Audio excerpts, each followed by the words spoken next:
नमस्कार, आपके साथ मैं हूं अनुराग मुस्कान। आइए अब सुपरफास्ट 100 की शुरुआत करते हैं बड़ी खबर के साथ। अमेरिका की राजधानी वॉशिंगटन डीसी में पीएम नरेंद्र मोदी ने महात्मा गांधी मेमोरियल में बापू को याद किया। उन्होंने गांधी जी की प्रतिमा पर फूल चढ़ाए और सिर झुकाकर नमन किया।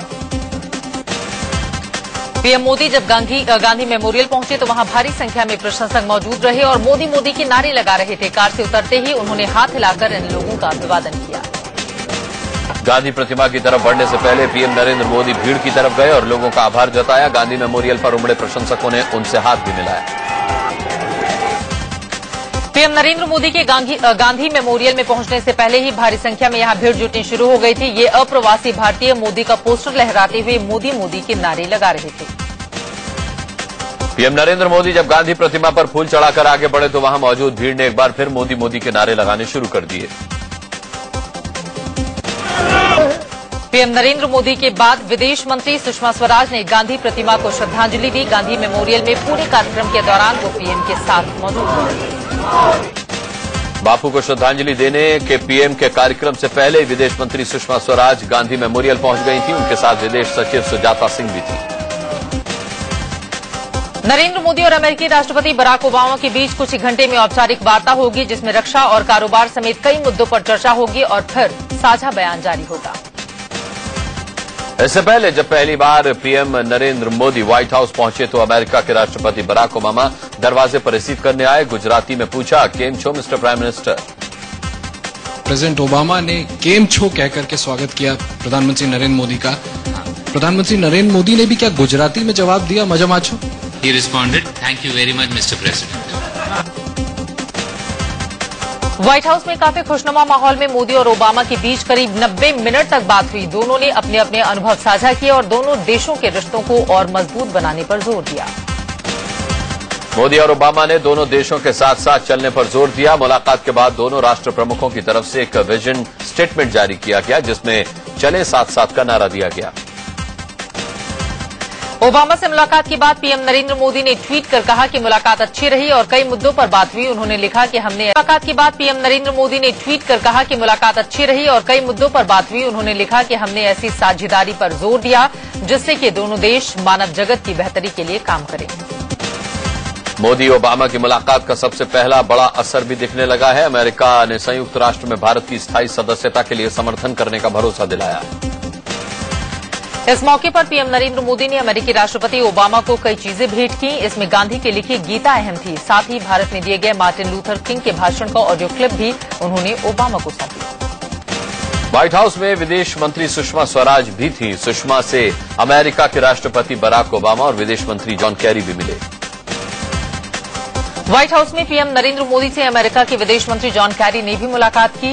इस दौरान राष्ट्रपति बराक ओबामा भी मौजूद रहे। इस मुलाकात पर पीएम नरेंद्र मोदी और राष्ट्रपति बराक ओबामा ने अमेरिकी अखबार द वॉशिंगटन पोस्ट के लिए साझा संपादकीय भी लिखा। ऐसा पहली बार हुआ कि दो राष्ट्र प्रमुखों ने ज्वाइंट एडिटोरियल लिखा हो। व्हाइट हाउस में मेजबान ओबामा ने पीएम मोदी के सम्मान में खास डिनर पार्टी दी, लेकिन मोदी नवरात्रि के उपवास पर हैं, इसीलिए उन्होंने सिर्फ गर्म पानी ही पिया। ओबामा की इस डिनर पार्टी में कई तरह के पकवान थे। हालांकि पीएम मोदी ने गर्म पानी लेते हुए बाकी लोगों से कहा कि वो उनकी चिंता किए बगैर खाना खाएं। ओबामा की मेजबानी में व्हाइट हाउस में हुई इस डिनर पार्टी में विदेश मंत्री सुषमा स्वराज, राष्ट्रीय सुरक्षा सलाहकार अजीत डोभाल, विदेश सचिव सुजाता सिंह और राजदूत एस जयशंकर भी मौजूद रहे। इस डिनर पार्टी में अमेरिका की तरफ से राष्ट्रपति ओबामा के अलावा उपराष्ट्रपति जो बाइडेन, विदेश मंत्री जॉन कैरी भी मौजूद थे। साथ ही अमेरिका के एनएसए सुसैन राइस और कुछ हस्तियां भी डिनर पार्टी में शरीक हुई। मोदी के सम्मान में ओबामा ने जो डिनर पार्टी रखी थी उसमें उनकी पत्नी मिशेल ओबामा शरीक नहीं हुई। पहले कहा जा रहा था मिसेज ओबामा ही डिनर को होस्ट करने वाली हैं। एक तरफ व्हाइट हाउस में मोदी और ओबामा की मुलाकात चल रही थी तो बाहर रंगारंग कार्यक्रम हो रहा था। हिंदी गानों पर लड़कियां खूब थिरकी। व्हाइट हाउस के बाहर नजारा ऐसा था मानो ये भारत का ही कोई इलाका हो। पूरी रात यहां पर नाच गाने की महफिल जमी रही। पीएम नरेंद्र मोदी अमेरिका आए हैं तो गरबा कैसे न हो। व्हाइट हाउस के बाहर लोगों ने गरबे का भी खूब रंग जमाया।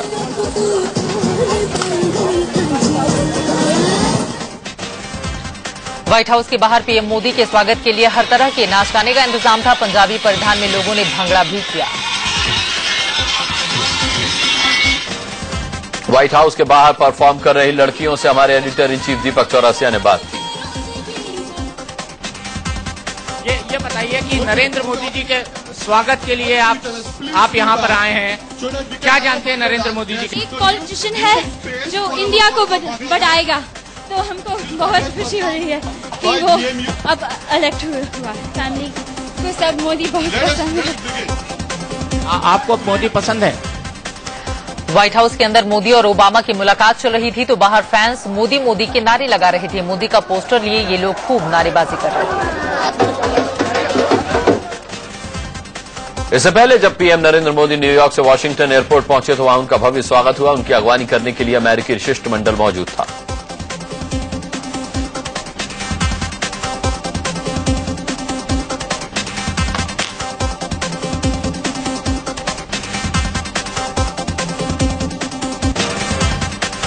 वहीं अपनी ओर पीएम मोदी को आते देख एयरपोर्ट पर जुटे लोगों की खुशी का ठिकाना नहीं रहा। तिरंगा लहराते हुए लोग मोदी मोदी के नारे लगाने लगे।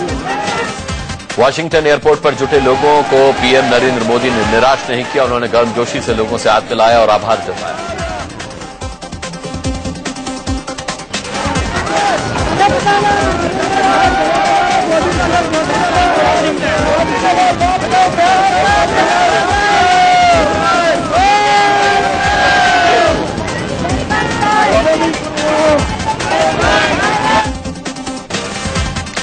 एयरपोर्ट पर जब पीएम मोदी लोगों से मिल रहे थे तो भीड़ की ओर से मोदी मोदी के साथ ही भारत माता की जय की गूंज भी सुनाई पड़ रही थी। उद्धव ठाकरे ने बड़ा यू टर्न लेते हुए कहा कि शिवसेना ने एनडीए से बाहर जाने का फैसला नहीं लिया है।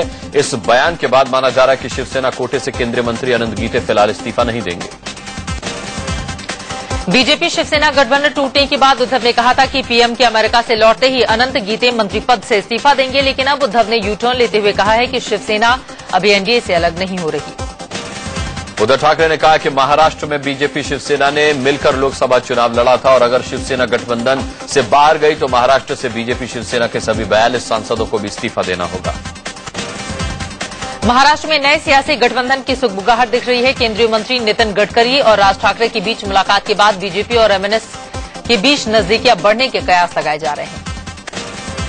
गडकरी ने एमएनएस प्रमुख राज ठाकरे से की मुलाकात अमरावती ग्रैंड होटल महफिल में हुई। दोनों होटल की एक ही मंजिल पर रुके हुए थे और इसी दौरान गडकरी और राज के बीच बातचीत हुई। गडकरी और राज ठाकरे के बीच पहले से ही अच्छे संबंध है। लोकसभा चुनाव के दौरान दोनों की जब मुलाकात हुई थी तो शिवसेना प्रमुख उद्धव ठाकरे भड़क उठे थे। हालांकि अब बीजेपी शिवसेना अलग अलग है। महाराष्ट्र विधानसभा चुनाव के लिए पीएम नरेंद्र मोदी दशहरे के बाद प्रचार शुरू करेंगे। 4 अक्टूबर से उनकी रैली शुरू हो रही है। 4 अक्टूबर को चुनाव प्रचार शुरू करने से पहले पीएम नरेंद्र मोदी पंढरपुर मंदिर जाएंगे और पूजा करेंगे। इसके बाद इसी दिन वो कोल्हापुर, बीड और मुंबई में चुनावी रैलियों को संबोधित करेंगे। महाराष्ट्र में पीएम नरेंद्र मोदी 22 चुनावी रैलियों को संबोधित करेंगे। शिवसेना से गठबंधन टूटने के बाद बीजेपी कोई कोताही नहीं बरतना चाहती, इसलिए मोदी की ज्यादा से ज्यादा रैलियां रखी गई। कांग्रेस अध्यक्ष सोनिया गांधी ने एनसीपी अध्यक्ष शरद पवार के उन आरोपों को खारिज किया है जिसमें उन्होंने गठबंधन टूटने के लिए कांग्रेस उपाध्यक्ष राहुल गांधी को जिम्मेदार बताया था। सोनिया ने कहा कि ऐसा न मेरी वजह से हुआ है, न राहुल और न ही कांग्रेस की वजह से। दरअसल एनसीपी सुप्रीमो शरद पवार ने कहा था कि राहुल गांधी और महाराष्ट्र के पूर्व सीएम पृथ्वीराज चव्हाण के चलते उनकी पार्टी का कांग्रेस से गठबंधन टूटा। पवार ने आरोप लगाया कि कांग्रेस ने उन्हें लगातार दरकिनार किया, जिसके चलते 15 साल की दोस्ती तोड़नी पड़ी। पवार ने कहा कि पृथ्वीराज चौहान 1999 के लोकसभा चुनावों में एनसीपी के कैंडिडेट से हार गए थे, जिसका बदला लेने के लिए वो जानबूझकर एनसीपी के बारे में अफवाहें फैला रहे हैं, जिससे एनसीपी की साख को धक्का पहुंच रहा है।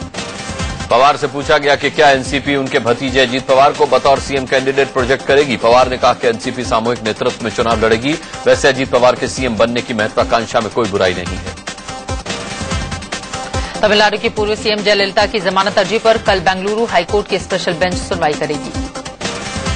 जयललिता की तरफ से हाईकोर्ट में वरिष्ठ वकील राम जेठमलानी पेश हुए थे। जयललिता से आय से अधिक संपत्ति मामले को जेठमलानी ही देख रहे हैं। आय से अधिक संपत्ति मामले में जयललिता को 4 साल की सजा हुई है। जयललिता के जेल जाने के बाद उनके समर्थकों में गुस्सा है। बेंगलुरु में जयललिता के समर्थकों ने जोरदार हंगामा किया और मातम मनाया। जयललिता पर आए फैसले के विरोध में तमिल फिल्म इंडस्ट्री ने एक दिन के बंद का आयोजन किया है। राज्य भर में लगभग 2000 सिनेमाघर बंद रखे गए हैं और चेन्नई के आसपास इलाकों में फिल्मों की शूटिंग कैंसिल कर दी गई है। जयललिता के समर्थन में फिल्म निर्माता परिषद, दक्षिण भारतीय कलाकार संघ और कलाकार और निर्देशक संघ जैसे तमिलनाडु फिल्म उद्योग से जुड़े संगठनों के सदस्य चेपक स्थित राज्य अतिथि गृह के सामने भूख हड़ताल पर बैठे हैं। अमेरिका से लौटते पीएम नरेंद्र मोदी 2 अक्टूबर को स्वच्छ भारत अभियान का आगाज करेंगे। सबसे पहले वो राजघाट जाकर बापू को श्रद्धांजलि देंगे। इसके बाद वो दिल्ली के वाल्मीकि सदन में झाड़ू लगाएंगे। मोदी के मंत्री भी अलग अलग शहरों में इस अभियान से जुड़ेंगे। लखनऊ में राजनाथ सिंह, पटना में रविशंकर प्रसाद, देवरिया में कलराज मिश्रा तो दिल्ली में नितिन गडकरी, वेंकैया नायडू और सदानंद गौड़ा शामिल होंगे। इस अभियान से झांसी में वो मंत्री उमा भारती, गुजरात के आनंद में स्मृति ईरानी और मुंबई में राधा मोहन सिंह जुड़ेंगे। वहीं बिहार के हाजीपुर से मंत्री उपेंद्र कुशवाहा और वाराणसी में मनोज सिन्हा शामिल होंगे। 2 अक्टूबर से शुरू हो रहे सरकार के स्वच्छता अभियान से पहले ही मोदी के मंत्री मिशन क्लीन में जुट गए हैं। आज गृह मंत्री राजनाथ सिंह और केंद्रीय जल संसाधन मंत्री उमा भारती ने लखनऊ में गोमती नदी की सफाई की। पीएम मोदी के क्लीन इंडिया का सपना साकार करने में मंत्री से लेकर सांसद तक जुटे हुए हैं। दिल्ली के ताहिरपुर से बीजेपी सांसद मनोज तिवारी ने भी झाड़ू लगाकर पीएम मोदी के मिशन की शुरुआत की। आप देख रहे हैं सुपरफास्ट 100। महंगाई की मार झेल रही जनता के लिए एक राहत भरी खबर है। पेट्रोल और डीजल की कीमतों में कमी हो सकती है। सूत्रों के अनुसार आज रात से पेट्रोल ₹1.75 और डीजल कम से कम ₹1 सस्ता हो सकता है। महंगाई दर में कमी आने के बावजूद ब्याज दरों में किसी तरह की कोई बदलाव नहीं होगा। पहले की तरह ब्याज दर 8% रहेगी। यह फैसला आरबीआई की समीक्षा बैठक में हुआ। आरबीआई ने रेपो रेट को 8% और रिवर्स रेपो रेट को 7% पर बरकरार रखा है। आज से 6 अक्टूबर के बीच बैंकों में छुट्टियां रहेंगी। छुट्टियों के चलते बैंकों में कोई लेन देन नहीं होगा। आज और कल हाफ ईयर क्लोजिंग डे है, यानी कि इन दोनों दिन बैंक खुले रहेंगे। दिल्ली के पटियाला हाउस कोर्ट ने आईपीएल स्पॉट फिक्सिंग केस में अंडरवर्ल्ड डॉन दाऊद इब्राहिम को अपराधी घोषित किया। निलंबित आईएएस अधिकारी प्रदीप शर्मा को भ्रष्टाचार के एक मामले में अहमदाबाद में एंटी करप्शन ब्यूरो ने गिरफ्तार किया। छत्तीसगढ़ के बिलासपुर में एंटी करप्शन ब्रांच ने आय से अधिक संपत्ति के मामले में एक पटवारी के घर पर छापेमारी की। पटवारी विनोद कुमार तंबोली तिफ्रा में तैनात है। एंटी करप्शन ब्रांच को उनके भ्रष्टाचार में लिप्त होने और आय से अधिक संपत्ति को लेकर शिकायत मिली थी। छत्तीसगढ़ के रायपुर में एंटी करप्शन ब्रांच ने बिजली विभाग के एक सब इंजीनियर के घर पर छापेमारी की। उसके घर से लाखों की नकदी, विदेशी डॉलर और पाउंड के साथ 3 मकान, 3 फ्लैट और काफी बेनामी संपत्ति मिली। मध्य प्रदेश के अलीराजपुर में लोकायुक्त की टीम ने आय से अधिक संपत्ति के मामले में जिला पंचायत सचिव के घर पर छापेमारी की। महाराष्ट्र के नागपुर में एंटी करप्शन ब्यूरो ने तहसील में तैनात एक भूमि अभिलेख अधिकारी को रिश्वत लेते रंगे हाथों गिरफ्तार किया है। मुंबई से सटे ठाणे की क्राइम ब्रांच पुलिस को बड़ी कामयाबी मिली है। क्राइम ब्रांच ने एक महिला समेत 12 लोगों को हथियारों के जखीरों के साथ गिरफ्तार किया। क्राइम ब्रांच ने आरोपियों के पास से 3 विदेशी माउजर, 7 पिस्टल, 7 देसी कट्टे और 38 जिंदा कारतूस बरामद किए। विधानसभा चुनाव के पहले इस तरह के हथियारों के मिलने से पुलिस की नींद उड़ी हुई है। पुलिस इस बात को लेकर भी हैरान है कि आरोपियों के पास से जो 2 लाख रुपए के नकली नोट मिले हैं वो हाई प्रोफाइल केस प्रेस में छपे हैं। पुलिस ने नोटों का सैंपल आरबीआई को भेजकर जांच में जुट गई है। मुंबई से सटे काशीमिरा इलाके में पुलिस ने 30 किलो गांजे के साथ 4 लोगों को गिरफ्तार किया। एक छोटा सा ब्रेक। दिल्ली में एम्स के पास सोमवार की रात एक महिला को कार से फेंकने का मामला सामने आया है। पुलिस ने मौके पर पहुंचकर महिला को एम्स के ट्रॉमा सेंटर में भर्ती कराया। पीड़ित महिला के मुताबिक शादी के पहले उसका आरोपी से प्रेम संबंध था। दिल्ली के करोलबाग में हुई कारोबारी की हत्या के आरोपी को पुलिस ने गिरफ्तार कर लिया है। ग्रेटर नोएडा में पुलिस ने मुठभेड़ के बाद एक बुलेट प्रूफ फॉर्च्यूनर गाड़ी जब्त की है। कहा जा रहा है चेकिंग के दौरान पुलिस ने ये फॉर्च्यूनर गाड़ी चेकिंग के दौरान पकड़ी। पुलिस ने जैसे ही गाड़ी रोकी, बदमाश फायरिंग करते हुए फरार हो गए। लखनऊ में पुलिस ने 4 शहदों को गिरफ्तार किया। ये चारों मुख्यमंत्री आवास के बाहर लड़की से छेड़खानी कर रहे थे। गाजियाबाद पुलिस ने 6 साल के एक बच्चे पर शांति भंग करने का मुकदमा दर्ज किया है। बिहार के सासाराम में आक्रोशित लोगों ने बिहार सरकार के मंत्री विनय बिहारी की कार को जलाकर राख कर दिया। यूपी सरकार ने लखनऊ के बाद अब ग्रेटर नोएडा में भी मेट्रो दौड़ाने की ओर कदम बढ़ा दिए हैं। सीआरपीएफ 12 अक्टूबर को अपनी डायमंड जुबली के मौके पर दिल्ली में हाफ मैराथन का आयोजन करने जा रही है। नवरात्रि के मौके पर भोपाल के एक निजी स्कूल में छोटे बच्चों ने गरबा नृत्य पेश किया। गूगल की सोशल नेटवर्किंग ऑर्कुट आज से इतिहास का हिस्सा हो जाएगी। एशियन गेम्स के सेमीफाइनल में महिला मुक्केबाज सरिता देवी के हार के खिलाफ भारत की अपील को खारिज कर दिया गया। 60 किलोग्राम वर्ग में जब सरिता को पराजित घोषित किया गया तो वो बॉक्सिंग रिंग में रो पड़ी। एशियन गेम्स में डिस्कस थ्रो में भारत की झोली में एक और मेडल आया है। एशियन गेम्स में मुक्केबाजी में भारत को आज एक और मेडल मिला।